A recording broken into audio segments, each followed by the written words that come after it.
अस्सलाम वालेकुम दोस्तों, की हाल चाल है जनाब। तुसीं देखते पे हो अपना देश पंजाब टीवी ते मैं तुहाडा मेज़बान मुहम्मद नदीम खरल। सब तो पहले अपने चैनल नूं करना है सबसक्राइब ते बेल आइकन ते क्लिक करना है। अच्छी ते बेहतरीन वीडियो दा नोटिफिकेशन वीरां नूं मिलदा रहे और वीर देखते रहन। इहदे नाल नाल वीरां वास्ते जनाब एक पहलन बड़ा ही एंटीक खूबसूरत बेहतरीन नायाब जनाब एक हीरा वीरां दी तवज्जो दा मरकज़। जिहड़े वीर कहंदे ने पहलन होवे ਵੱਡੇ ਕਾਦੀ ਹੋਵੇ ਵਲੈਤੀ ਹੋਵੇ ਥਣ ਬੜਾ ਸੋਹਣਾ ਹੋਵੇ ਅੱਖ ਸੋਹਣੀ ਹੋਵੇ ਸਿੰਗੀ ਸੋਹਣੀ ਹੋਵੇ ਉਹਨਾਂ ਵੀਰਾਂ ਵਾਸਤੇ ਹੈ। ਔਰ ਅਗਰ ਸਾਰੀਆਂ ਗੱਲਾਂ ਪਸੰਦ ਆਣ ਸਾਡੇ ਫੇਸਬੁੱਕ ਪੇਜ ਨੂੰ ਵੀ ਫਾਲੋ ਕਰ ਲੈਣਾ ਹੈ, ਟਿਕਟੌਕ ਅਕਾਊਂਟ ਨੂੰ ਵੀ ਫਾਲੋ ਕਰ ਲੈਣਾ ਹੈ। ਆਪਣਾ ਦੇਸ਼ ਪੰਜਾਬ यूट्यूब ਚੈਨਲ ਤੁਹਾਡਾ ਆਪਣਾ ਚੈਨਲ ਹੈ, एतमाद ਦਾ ਨਾਮ है। इंशाअल्लाह अच्छे बेहतरीन और मयारी जानवर हमेशा अपना देश पंजाब टीवी विखाता है और अज भी विखाता रहेगा। कोई नीवियाँ नहीं, कोई खिंच के नहीं, प्लेन जगह ते पहलन चोटी खड़ी है और वीरां दे सामने है। पूरी नफीस पूरी बरीक चोटी दिहाड़ी लेंदी है 5 6 4 10 सारियां गल्लां तुहाडे सामने ने लैके आवांगे इंशाअल्लाह। अच्छा और मयारी जानवर हमेशा ही तरह वीरां वास्ते शाह काली इक्को रंग दी डराती है चोटी इक्को रंग दी जनाब। पहलन सारी दिहाड़ी बाहर च फिरन वाली तुन्नी कौली तो पाक बेहतरीन और नायाब जानवर है। यार पैड़ा जो तो नहीं लेती ना अपनी ना पैड़ा लेती है फिर ओपन जगह तो थोड़े कैमरे से बाकी चोटी थोड़े सामने है। किसी किस्म का कोई ऐब नहीं, बेऐब जानवर थम्मा वर्गे पैर चोटी नूं खोर जिवें घोड़ियां दे सुंभ बिल्कुल तुन्नी कोली तो साफ बड़े वड्डे वजूद दी बड़े कद दी मालक बूथी चंगी लम्मी मैनू अख काली है पर वड्डी मोटी अख लगी हुई है। सिंगी काठां विच कन्नां विच ते जिस्म ते तकरीबन किट किट पशम है और थण माशाअल्लाह ते हवाना इन्ना नफीस है इन्ना खूबसूरत है कि जनाब वेखिया भुख लैंदी है। पहलना मई घट मिलदियां ने इस कद बोते च इस रेट च और इंशाअल्लाह वीरां नूं तोहफा देना है। तोहफा आम नहीं है, खास है। लेना उन्हें है जेड़ा वीर नीली दी मैनू समझदा है। हर बंदा ना नीली नूं समझदा है ना हर बंदे कोल मज लई जानी। रेट मुनासिब देना है, शौक पूरा करे, मुनासिब तरीन मुल, प्यार वाला मुल और कमाल का मुल।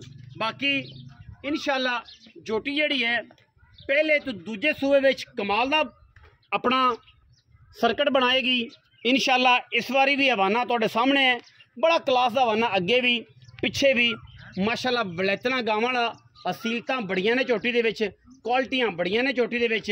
बाकी पूरी बरियाम है। अगर इन्हूं छड़ के विखाइए चौथा बजदी ते नहीं तोरो पर इन्हूं फिर तसल्ली करवा दिओ ताकि इहदे खुरां दी हत्थां पैरां दी हमा किस्म तसल्ली आ जाए। साढ़े को अज तो 4 साल पहले इस नस्ल की चोटी आई सी। दरिया के जानवर ये कहते हैं कि पिछू पानी छट्टिए तो खुत्ते च लैंदा है, वो इन्हां चोटियां ते लैंदा है। ये चोटियां आम बार विच बहुत घट पैदा होंदियां ने और एडे खूबसूरत थल्ले वालियां थल्ला बहुत कमाल दा लाम बड़ी बड़ी एंटीक ते बड़ी नफीस और माशाअल्लाह सारा दिन दरिया दे विच फिरन वाली नीली दी जनाब झोटी है और वीरां दे जनाब सामने है। कोई इहदे विच ऐब नहीं किसी किस्म दा और जनाब बड़ा ही क्वालिटी वाला जानवर है।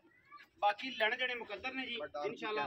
जो डरदी है क्योंकि बाहर दी है कैमरे तो भी डरदी है, साढ़े तो भी डरदी है, अपने बजट तो भी डरदी है और इंशाअल्लाह साडी कोशिश है कि अच्छे जानवर लेके आइए और वीरां नूं शौक करवाइए।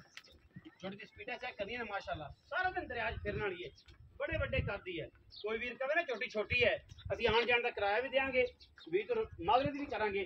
जोटी नूं बड़ा कद ने बड़े वजूद ने माशाअल्लाह, कमाल दा पीस है कमाल दा। अल्लाह के फजल नाल आम जानवर एडे एडे होंदे नहीं। एडे एडे भैन मूँह तो 6 दंद हो गई है, अजे तक छिग्गी वाले 6 वाले पूरे नहीं किए, थोड़े थोड़े घट ने बाकियों नालों। और चन्नियां वाले जो में खड़े ने अजे 8 होनी है फिर जवान है जी। चौधरी रियाज गुज्जर जी भाईजान दी ग्रेट सेहत तबीयत ठीक है, खैरियत है। चोटी का की हिसाब किताब है? चोटी सर जी पहला सुआ सोना पहला सारा दसिया पता भी लगी जाता है। हाँ जी चढ़े और दिहाड़े को 6-7 दिन कटेगी 6-7 दिन थना दी इंशाल्लाह गारंटी पीछे दी थना दवानी जी जी। पहलन है कद माशाल्लाह बड़ा है, नस्ल बड़ी है, हड्डी एक कोई नहीं साफ सुथरी चोटी। किन्ने पैसे बचे सर? लोगों को 7 लाख मांगते हैं, 6,35,000 6,35,000 19 भी लाड़ प्यार कोई दोस्त आए तो करना पैंदा हो जाएगा। 6,35,000 रुपया है, ये भी लाड़ प्यार है। पर चोटी जेड़े वीर ने लई लै, जेड़ा वीर चोटी नूं गया समझ, जेड़े वीर ने जनाब चोटी नूं परख लिया, चोटी अगले सूबे 10 लाख की ये मेरी गारंटी है।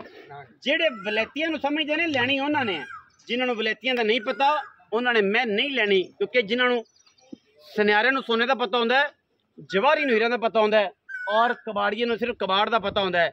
हुण तुहाडी अख सुनियारे वाली है, जवाहरियां वाली है, नीली नूं परखण वाली है या कबाड़ लैण वाली है, ये तुसीं बेहतर समझदे हो। जिहड़ा जिन्हों समझदा है उन्हें उस चीज़ से जाना है, वो चीज़ लैनी है। बंदे समझण ते हमेशा तलक और बेहतरीन अखलाक की जिहड़ी है आजमाइश यही है, अच्छे खून की निशानी है। अपना बहुत सारा ख्याल रखा जे। मिलांगे अच्छी और बेहतरीन वीडियो नाल। पाकिस्तान जिंदाबाद, पाक आर्मी हमेशा जिंदाबाद।